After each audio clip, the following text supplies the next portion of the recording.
Hello, everyone, and welcome to Uncivil Law. For today's case, we have a case out of the District Court for the Central District of California. This is NRA versus City of Los Angeles.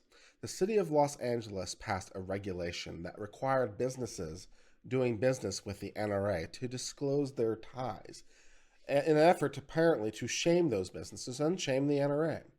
The NRA has sued, arguing this is a violation of the First Amendment, and the District Court of California is analyzing this regulation and seeing whether or not this is improper due to First Amendment violations as it relates to speech and as it relates to association. So let's get started with this.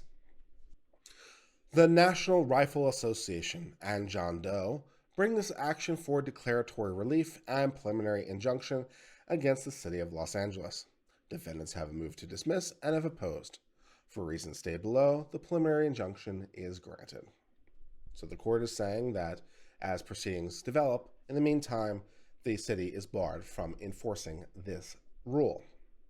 The NRA is a membership organization which provides safety training, recreational and competitive shooting matches, and school safety programs. The NRA also engages in extensive political advocacy to promote its mission to protect the individual right to keep and bear arms. The NRA is a national organization with millions of members residing throughout the United States and relies on membership dues, sponsorships, and other contributions from businesses and individuals to continue its operations. To incentivize and reward membership, the NRA has a stable of sponsors that range from large corporations offering discounts to members to small local retailers who donate employee time. Plaintiff John Doe is a business owner in California who allegedly has maintained contracts with the City of Los Angeles in the past. Plaintiff Doe is also a member and supporter of the NRA, and he wishes to continue bidding for and obtaining city contracts in the future. On February the 12th, 2019, the city passed an ordinance. The ordinance states, in part, the City of Los Angeles has enacted ordinances and adopted positions that promote gun safety and sensible gun ownership. The city's residents deserve to know if the city's public funds are spent on contractors that have contractual or sponsorship ties with the NRA. Public funds provided to such contractors undermines the city's efforts to legislate and promote gun safety. Finally, the ordinance concludes its preamble by requiring those who seek business with the city to fully and accurately disclose any and all contracts with or sponsorship of the NRA. So the City of Los Angeles is targeting a specific organization in its ordinance, the NRA, and requiring any business that is sponsoring or otherwise doing business with the NRA to disclose it, and then basically saying that you're not going to be able to get any public money for any contracts if you do because of your ties to the NRA. Plaintiffs have challenged the ordinance as unconstitutional abridgment of the First and 14th Amendment rights. Plaintiff Doe alleges he's afraid to come forward to participate in this action because he fears retribution from the city and potential loss of lucrative contracts. Plaintiff Doe has made this allegation anonymously through the sworn declaration of his attorney. Defendants have never contested the sincerity or authorship of the declaration, and no evidentiary hearing was required by either party. The parties contest whether plaintiffs have mounted a facial challenge or an as-applied challenge to the ordinance. Defendants argue plaintiffs are only capable of raising a facial challenge. Plaintiffs assert they have raised both facial and as-applied challenges. To assert an as-applied challenge in the First Amendment context, plaintiff must show the law is unconstitutional as applied.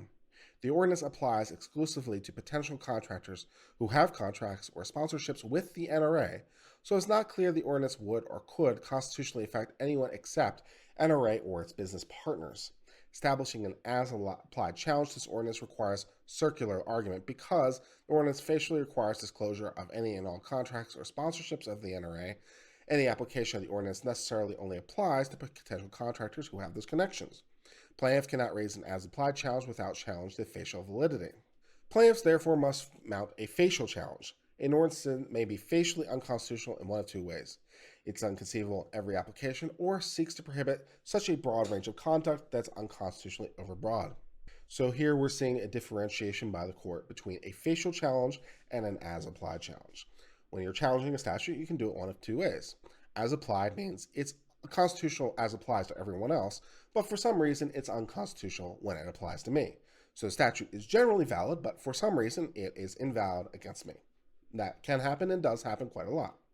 In facial challenge, you're saying, no, this is unconstitutional as it applies to everyone. This isn't just about me. This is about literally everyone. So it's unconstitutional to all the people. And so the court is saying here that this can only be brought as a facial challenge under these circumstances. It's unconstitutional to everyone, or it's unconstitutional to no one. As because it's specifically targeted that it's so. The only thing that makes sense is an as-applied challenge because it only applies to one specific organization. So there's no differentiation, really, in a facial challenge or as-applied challenge. They're really fundamentally the same thing because it only applies to one group. Although facial attacks are generally disfavored because they threaten to short-circuit the democratic process, facial attacks under the First Amendment are given a more permissive consideration.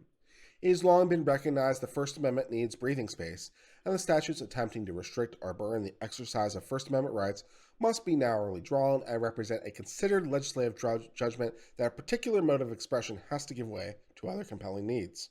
The first task is to determine whether the ordinance implicates the First Amendment at all.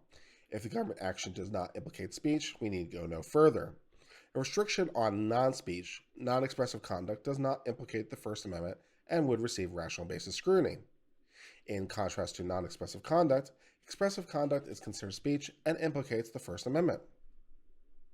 Conduct sufficiently imbued with elements of communication is expressive, sometimes called symbolic speech, is analyzed under intermediate scrutiny.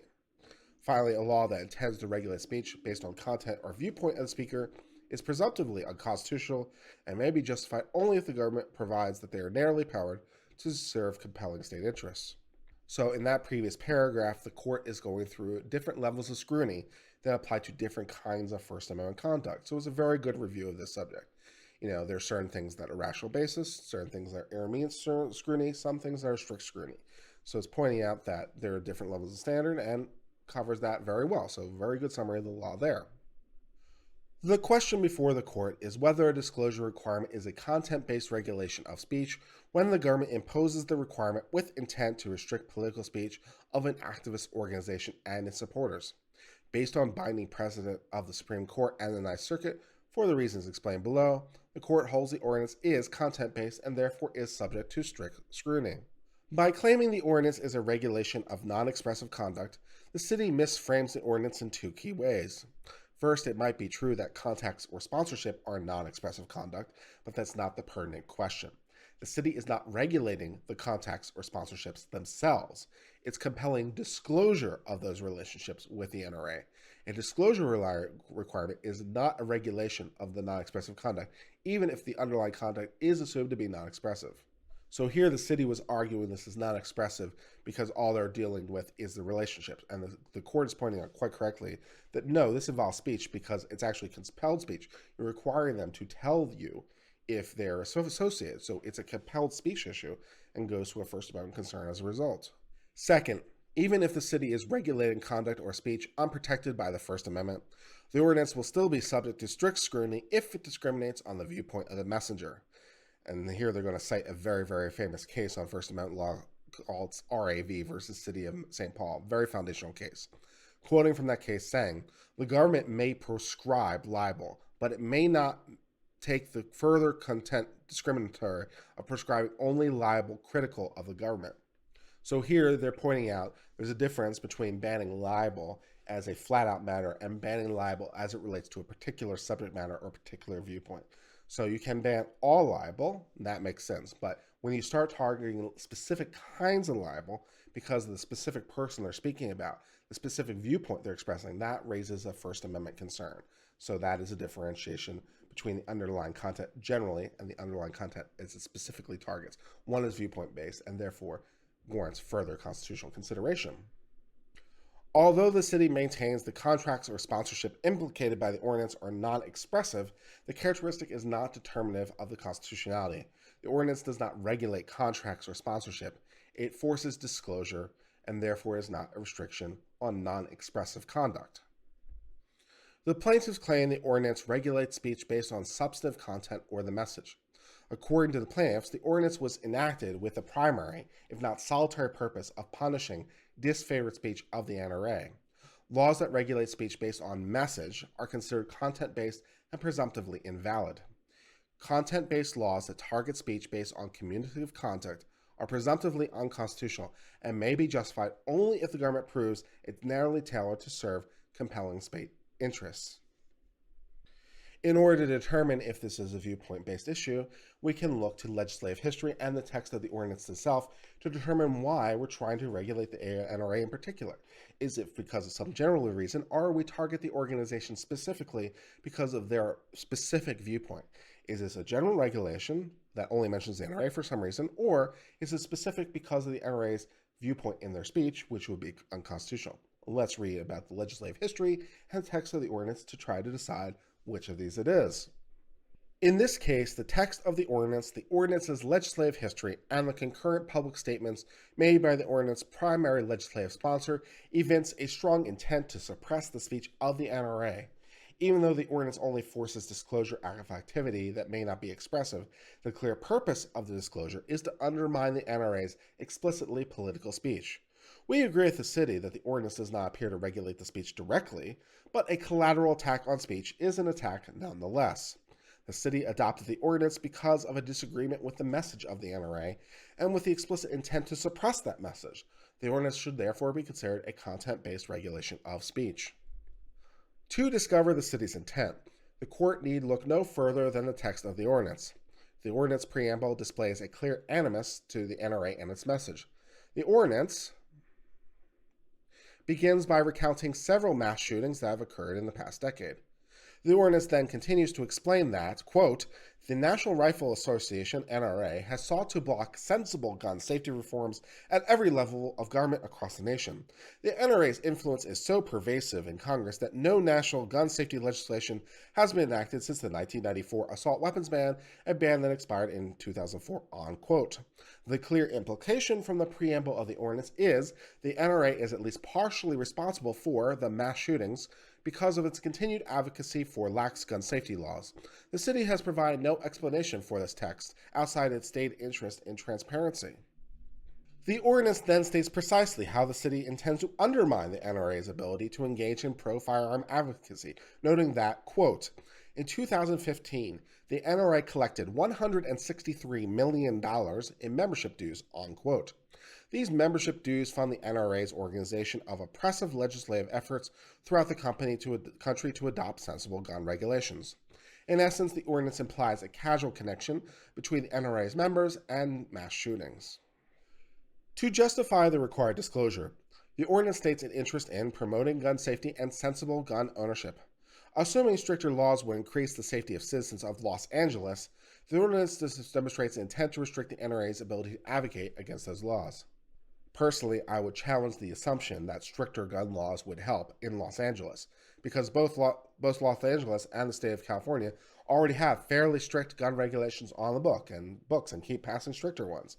So I somehow doubt it's an issue of stricter gun laws would somehow help in Los Angeles. They already have pretty strict gun laws, so I don't know that that's really going to go to your purpose when we look at the laws already on the books. Doesn't seem to have helped so far.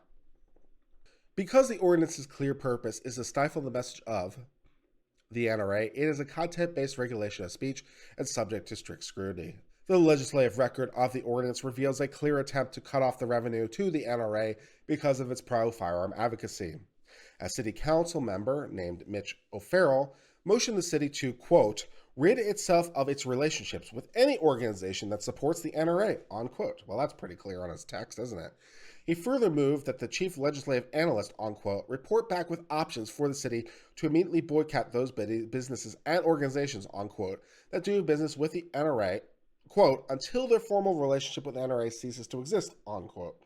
In September 2018, as a means of achieving these goals, O'Farrell moved the city to, quote, to prepare and present an ordinance directing any prospective contractor with the city of Los Angeles to disclose under affidavit any of its contracts or any of its subsidiaries that it has with the NRA, and any sponsorship or any of its subsidiaries provides to the NRA. Seems pretty targeted, yes. In this context, O'Farrell's off-the-record statements further confirm an overwhelming intent to suppress the message of the NRA. Through his verified Twitter account, the council member wrote, the NRA's assault weapons everywhere agenda can and will be challenged in the city of Los Angeles. It's time for action. My NRA disclosure motion passed unanimously in Budget and Finance today. Thank you, Chair, for your partnership. Next up, full City Council to draft the ordinance. And by the way, at Amazon Prime Now and at Apple TV and at Google, is it time to end your relationship with NRA TV and to stop aiding and abetting their violent, extremist rhetoric? I told the at FedEx executives early this year there's no high road in doing business with the NRA. He seems very specifically like he's trying to put pressure on private organizations in terms of the relationship they have with other private organizations based on the viewpoint of those organizations.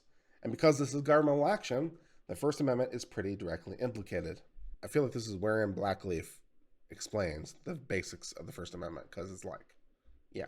Plaintiff Doe has alleged that he and other potential city contractors will be forced to choose between foregoing the city's bidding process or revealing their contracts with the NRA. The NRA itself claims it will suffer a burn on its associational rights because businesses will be less likely to engage in contracts or sponsorship with the NRA for fear of eventual disclosure under the ordinance. In considering a preliminary injunction, the deprivation of First Amendment rights, even for minimal periods of time, unquestionably constitutes an irreparable injury. The harm is particularly irreparable where, as here, a plaintiff seeks to engage in political speech. Doe further alleges that if he complies with the ordinance, the city will deny him fair consideration of his bids, potentially creating a long-term stigma against Doe and his businesses. The NRA maintains the ordinance will also cause them to lose sponsorships. If companies are forced to disclose their sponsorship with NRA to the city, those companies will be less likely to provide sponsorships for fear of suffering the same stigma as Doe. Again, the record indicates both fears are well-founded. All four of the factors in deciding a preliminary injunction question tip in favor of the plaintiffs. Based on the analysis above, we conclude plaintiffs have met their burden in demonstrating a need for a preliminary injunction of the ordinance. The motion for a preliminary injunction is therefore granted. If this works for the NRA, what about the NAACP? People seem to have a remarkable inability to think ahead or apply their principles to other issues. If the city can do this for the NRA, presumably they can do it for any organization. So it's like, what can of worms are you opening? Are you not thinking 2 steps ahead? That's a good question. So that is the case of National Rifle Association of America versus the City of Los Angeles. In this case, we learn the City of Los Angeles passed an ordinance because they hate the NRA. They're very specific about it. They target the NRA specifically. And they required any business in Los Angeles that has business with the NRA, whether it's a sponsor or a partner or otherwise, to disclose that. So the City of Los Angeles, based on that viewpoint, could then turn around and not give them government contracts. And we learned that viewpoint discrimination is, once again, unconstitutional. So the City of Los Angeles, you cannot target the NRA as it relates to their business with other organizations because of what the NRA is saying. They have a First Amendment right to say what they wish. They have a First Amendment right to advocate for what they wish. And if this were to succeed against the NRA, presumably it could be used against any organization. So do we really want to get into a place where the government is deciding what viewpoints are allowed based on this issue? I would say not, and that is the end of this case.